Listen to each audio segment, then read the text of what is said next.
Salam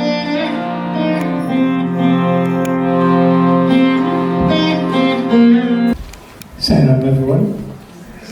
My humble pranam at the lotus feet of our beloved Swami. My name is Anil and I'll be your MC tonight on behalf of the Wentwothville Sai Centre. It's my great pleasure to welcome you all at the 98th year event of our beloved Swami, Sri Sathya Sai Baba. Thank you all for being here on a weeknight, and I'm sure you'll enjoy the program that's been prepared for you. The program briefly will begin with basic chanting, followed by the Namavali, 5 bhajans, and this would then be followed by some talks and presentations. Finally, we'll have a medley of bhajans, prayers, arati, and then Mahaprasadi.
Salam once again, everyone, after the beautiful and very inspiring bhajans. It's my pleasure to introduce to you our guest speaker for tonight. Brother Sri Raman Anaswamy is no stranger to people in the Sai fold. He's a devotee from the Five Dog Centre, and with Swami's grace, he has been facilitating spiritual sessions involving Vedam, Upanishads, Purans, Itihas in the region and nationally. By profession, Brother Sri Raman is an analytics and AI advisor to some prominent Australian organizations. As many of you would know, Brother Sri Raman is very well versed in Vedic Sanskrit, and whenever I have had difficulties with mantras or prayers or Sanskrit phrases, I've always sought help from him. Brothers and sisters, please welcome Brother Sri Raman.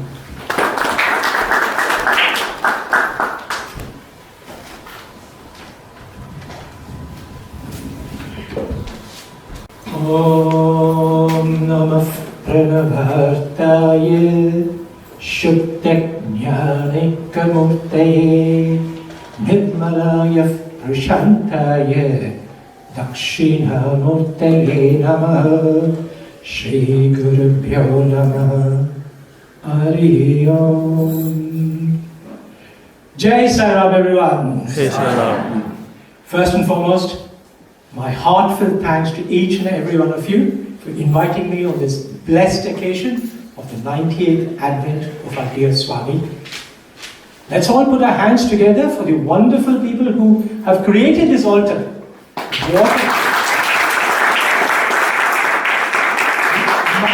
Diligent effort and sustained effort that must have gone to even envision this and then make it a reality is something that all of us will learn. So well done, thank you. The topic that Brother Anil and I agreed that I would speak on for a little while today is faith in Swami in an age of AI. AI is artificial intelligence. Now, we all know Swami, our dear Swami, very well. We're all devotees, so we have faith. So let me start with the more intriguing part of the proposition, AI. How many of us here have used AI in your daily lives? Hands up, come on. Very good. See, if I had done the same thing probably 5 years ago, it would have been just a couple of old people like myself, nerds. You see, AI today is ubiquitous. It's everywhere. The minute you go, open up any YouTube channel, watch a song, a movie, a film, whatever you want to, AI grabs you. Immediately it starts recommending suggestions to you. Suggestions that on the face of it might have nothing to do with the movie you're watching. Probably not even the same actor, director, whatever. But it recommends it. Because it has understood the pattern behind your viewing. It has understood or tried to understand the rationale behind your viewing. And then it's recommending things, trying to sell it to you. Now, AI has become even more powerful in the last probably 6 months. How many of you have heard of ChatGPT? Come on, hands up. See? Entire audience. ChatGPT, DALL-E, Bard, these are all names of what we could now call generative AI. So rather than just understanding our patterns, rather than just understanding things that we buy or we do, AI is now able to go one step further. It's actually able to create things. That's why we call it generative AI. You can create your own essays, you can create your own pictures, graphics, videos, audios. Indeed, you can create your own world. That's how we get all these generative AI games now. Now here is the question. If we can create everything using AI, if all we need to do is get into a DALL-E or a ChatGPT, get an account, do whatever we want to, create our own visuals or audios or videos, why do we need faith in Swami? why do we need Swami at all? If we are God, we can create anything we want, we can live in our own make-believe world, why is Swami required? Here's an interesting thing. How many of you watched the World Cup finals that just happened between India and Australia? Very good. Which country, which team won? Come on. Australia? Anybody else? Australia? Yeah. Yes, everybody. Well, we actually asked AI that question. Bard, which is a bit like ChatGPT, was asked that question. Who won the Cricket World Cup? India. And Bard gave an interesting answer. It said India did. By 10 wickets. Yes. Rohit Sharma got a century, not out. KL Rahul made 97, not out, and the game was over in 28 overs. India romped home. This is exactly what AI said. I have a copy of it in case you want to look at it later on. But here's the thing. How do we know you are right and Bard was wrong? How do we know that what you watched wasn't generated by AI? It was fake. Those 4, 5, 6, 7 hours that you sat up at late night was fake. I'm telling you, prove it's wrong. Young man, prove it. Prove it's wrong. You can't.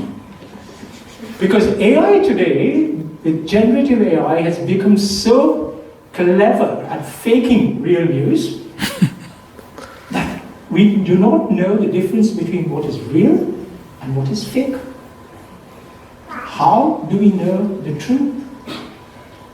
What is the anchor point in our life that we can go back to and say, I am confused, Swami. I am totally confused between what is right, what is wrong, what is true, what is fake, what is make-believe, and what is reality. What is the one anchor point we can go to? Ajo nityaha sashvatoyam purano nahanyate hanyavade sharire. The anchor point, the source that we can go back to is a source that does not have a physical birth, that is always present, omnipresent, nitya, that is eternal, and that is ancient. The soul that keeps incarnating in avatara after avatara to show us the right way, to show us the truth, and to show us and guide us on the journey that we call life. That soul that is known to all of us as Bhagavan, Sri Sathya Sai Baba. Now you know what? Even before AI, our ancestors have had this problem trying to distinguish between make-believe and reality. In the Srimad Bhagavatam Mahapuranam, the 10th book, which is very famous as the book of Krishna, the 13th chapter deals with our dear Swami in the Krishna avatar, where Lord Brahma tries to test Krishna. And Lord Brahma is not convinced. All this Krishna avatar, little cowherd boy, all these things, let me go and test him. So when Krishna is out with the calves and the cowherd boys, Brahma quietly goes, grabs all the calves, all the cowherd boys, and takes them away somewhere. Suddenly, Krishna comes back, doesn't see the cows, doesn't see his friends, quickly realizes that it's Brahma's trick. And what does he do? He realizes that all the women would be missing their children, that all the cows would be missing their calves. Quickly proceeds, perhaps using generative AI, to create an entirely new set of calves and cowherd boys who look exactly in every aspect the same as the original set. And takes them all home. Everybody is fooled, the whole thing goes on. Week after week, month after month, year after year. Now Brahma decides, Now I'm going to go back and surprise Krishna. Gathers all the people he had kidnapped, takes them there, and to his surprise he sees an entirely new set of people looking exactly like the set he has got with Krishna. And nobody is missing anybody. Now Brahma is confused. Have I got the real set, or is that the real set? Am I the fool who's come up with some illusion, or is somebody trying to fool me? Brahma is confused, he doesn't know what to do. And ultimately he realizes the power of our dear Swami in Krishna Avatar, that Krishna is indeed the Parabrahman. Nobody can fool him. Nobody can hide the truth from Krishna. Indeed, it is Krishna who is the embodiment of truth. And then you have the very famous Brahma Stuti, which I recommend all of you go and have a quick read or listen of it. You can get it on YouTube. And that is the first reason, the most important reason, that even in this world of AI, even in the so-called scientific world, we need to have faith in Swami. Because that is the anchor point for us in our lives. Fine, that's great, so we know the truth. What else can be a reason? You see, even if we know the truth, there are times when we are not able to deal with the impact of truth. There are several times when we have diseases, when we have problems in our lives, when we have relationship breakdowns. We know it is true. Something is happening. Somebody is leaving us. Or we are leaving a job. We are, finishing up on a career. But we are not able to handle it. How do we get to handle it? How do we get the strength to handle it? There's a very interesting story called the story of Shiva Shakti in Sathya Sundaram, very famous compendium by Professor Narayana Kasturi, volume 2. The 4th chapter is called Shiva Shakti, where Swami for the first time reveals that he is the combination of Shiva and Shakti. It's a very interesting story where on the 28th of June 1963, barely a week before the Guru Purnima on that particular year, Swami goes into apparently a state of coma. Apparently a state of complete lack of consciousness. Doctors are called in. Eventually somebody makes a diagnosis, tubercular meningitis. Put very simply, as I understood it, the tubercle bacteria has affected his brain, created an expansion in the brain, and Swami is now unconscious. Time and again he wakes up, he's in a delirious state. The doctors then say, maybe he's having a stroke, maybe he's having a heart attack. And Professor Kasturi describes this in great detail. Day after day, Swami's condition apparently keeps worsening till everybody has given up hope. All the devotees their darshans have been cancelled, they're all being sent back. And it's Thursday, a full week has passed, and Swami summons Professor Kasturi, a few other people, and tells them, Saturday is Guru Purnima. I am going to give darshan, get all of them back here. Now, Professor Kasturi is completely flabbergasted, like everybody else is. Swami can barely get up, barely talk. How is he going to give darshan? But Swami's command, it has to be done. They consult, so tell all the devotees, we think there's going to be some sort of miracle, all of you come. They all come, there thousands are waiting, because by that time all the news is spread that Swami is in coma, Swami is unconscious. They're all waiting, and slowly Swami is brought down and he's not able to walk. He's seated on the silver chair, and slowly Swami starts talking. Word after word after word, the clarity improves, and suddenly Swami is in his full state. And the whole hall bursts into claps. And people are in tears, people are in joy, they're clapping, they're shouting, they're screaming. And then Swami reveals the true reason, that there was a devotee who had to go through those multiple heart attacks, who had to go through those multiple painful strokes, and Swami realized out of his compassion for the devotee that that poor person would not be able to handle the truth. And Swami decided to take upon himself the entire full impact of all of those problems, all of those diseases that the devotee he felt was not able to handle. Fellow Sai devotees, brothers and sisters, that is the second reason why faith in Swami is important.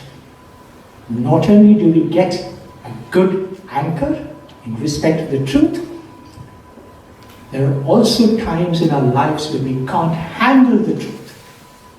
And there is Swami, willing to stand by us, willing to suffer on our behalf, to take on our pain, so that we are left with only that which we can handle. I hope I've made my case for faith in Swami in this age of AI. You've all been a very patient audience today. Thank you so much. Jai Sai Ram.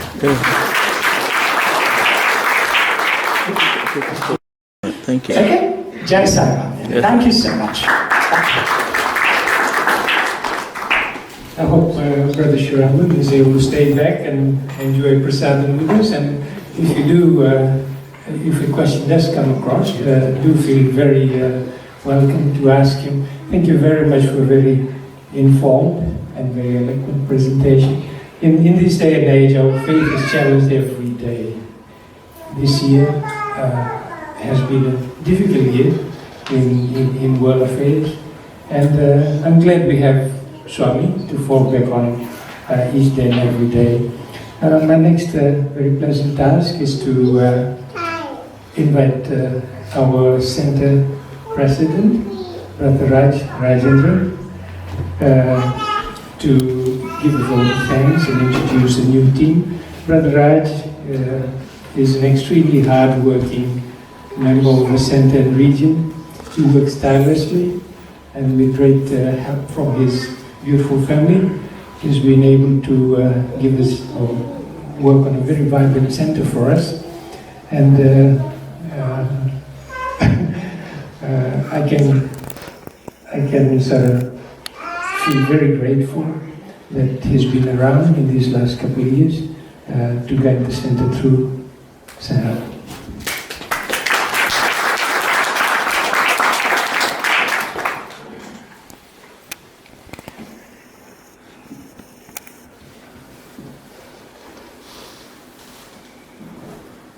My humble pranams at the lotus feet, my beautiful Mother Sai. Sai Ram, brothers and sisters. Hello. Thanks to everyone for coming together today. I know this day was going to come through, but it came too soon. We are in a roller coaster journey, and the good things also have an end, and the bad things also have an end. I will start off my vote of thanks with a little prayer. Baba, take my hand, guide me through this day, fill me full of love, show me the way. Baba, hear me as I pray, that I may never stray. Heal my body, mind and soul. Hear me as I pray. Baba, take my heart, soften it today. Cleanse my thoughts, words and deeds. Purify me this way. Baba, take my life. Let thy will be done. Fill me full of grace until we merge as one.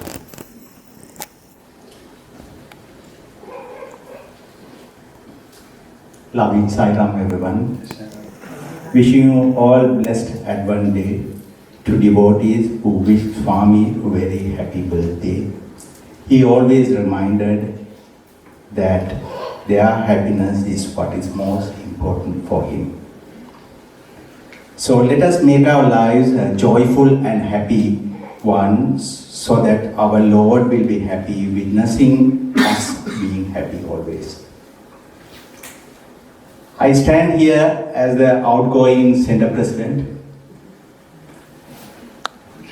and I wish to extend my heartfelt gratitude to Swami, the committee members and some of the immediate past presidents who made my 2 years a memorable and gratifying experience. I have held office bearer roles in the past, but the last 2 years were most rewarding. I enjoyed working with you all every minute of the past 2 years. I am extremely grateful to all of you to making it an enjoyable journey. I always believed good governance and good practices, no matter whichever organization we belongs to. When it comes to Swami's organization, we need that pure heart, the hands that serve, holier than the lips that pray. So on that note, the past 2 years, the journey has been more rewarding, as I said before. The Wenty 30 celebration came cream on the cake that was made. We saw members coming together, showing their gratitude to Swami and making their experiences known to each one of us. The celebration also enabled us to make 300 birthing kits to Birthing Kit Australia Foundation, and also we made a generous donation towards Sai School in Mobilamba. Then came another impossible task made possible, bringing all the SSC past students under the SSC alumni. Our walk towards Swami never stops. My role may end this year, but I will never stop my walk towards Swami. My journey will continue.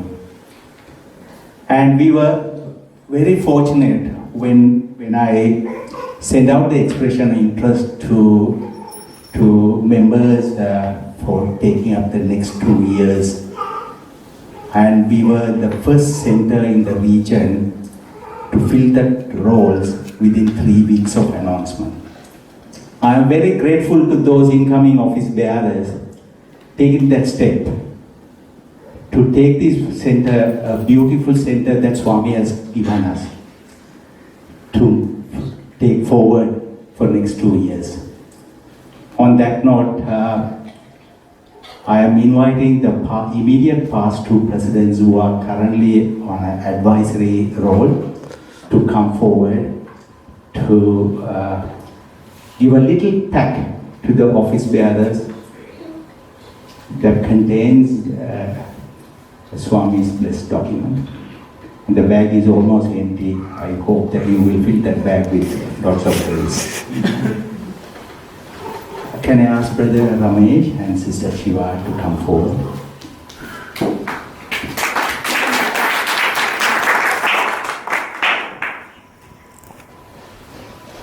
So firstly, it is most awaited news.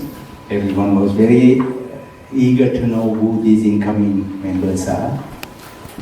And it is the tradition that we declare and publish these office bearers on Swami's birthday. And first to come is the young adult coordinator, Sivakami.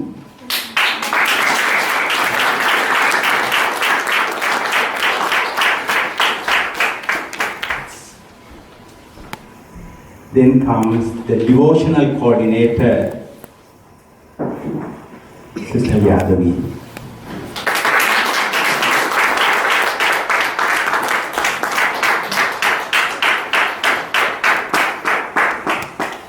Next comes the very important heavy role. I mean, everything heavy. But somebody is going to work 24/7. And I hope every one of you will give that support most needed. The Bhajan coordinator, Vaishnavi.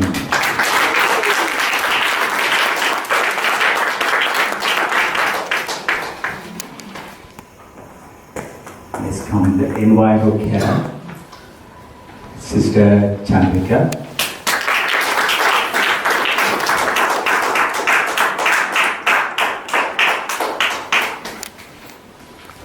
The next role is very important because that role is a dual role. Education coordinator. Education coordinator is not responsible for the center and also taking the task of running our SSC school in Giravi. And he is none other than Brother Shivakumar.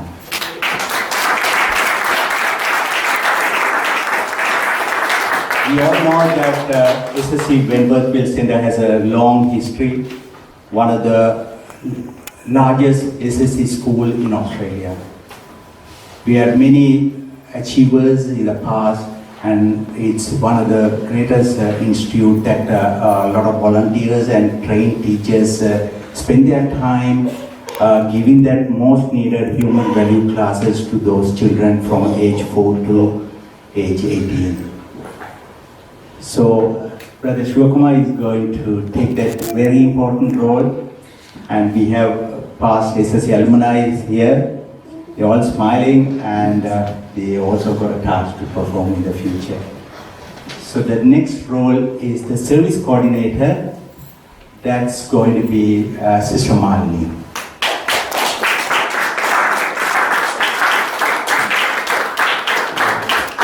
Next role is the ladies wing coordinator, Sister Preeti. Unfortunately, she is not able to be here because her family commitments. Can I ask her beloved Sister Priya Singh to come forward and take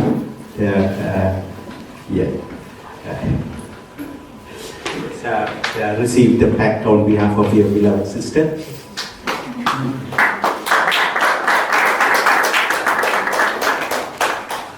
And lastly, very important role that somebody is going to get into my shoes now.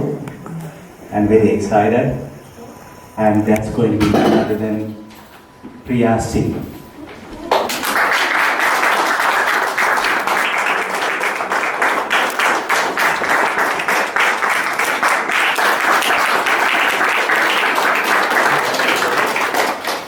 So Sister Priya, I must admit, when we inaugurated, when we celebrated our 2030, one of the pledge for the SSE school was to run the SSE bhajans. Sister Priya has been one of the instrumental person behind that. Every weekend, Saturday night, she'd send me the list of names who is singing what. And she has been silently working on that role to date. And she's also one of the past administrators. And her family is fully engaged in SSE and other activities. So we are all grateful for Sister Priya to take this role. And thanks to each one of you coming forward and taking this role of bearer role and making this Wenty Centre coordinator to run the Centre finance activities as well as for SSE Wenty. We are a growing centre. The finance is also a very important role for, and it is a responsible every dollar is accounted and spent wisely. So on that note, I have the pleasure of inviting Sister Kundavi to come to the front. Saira.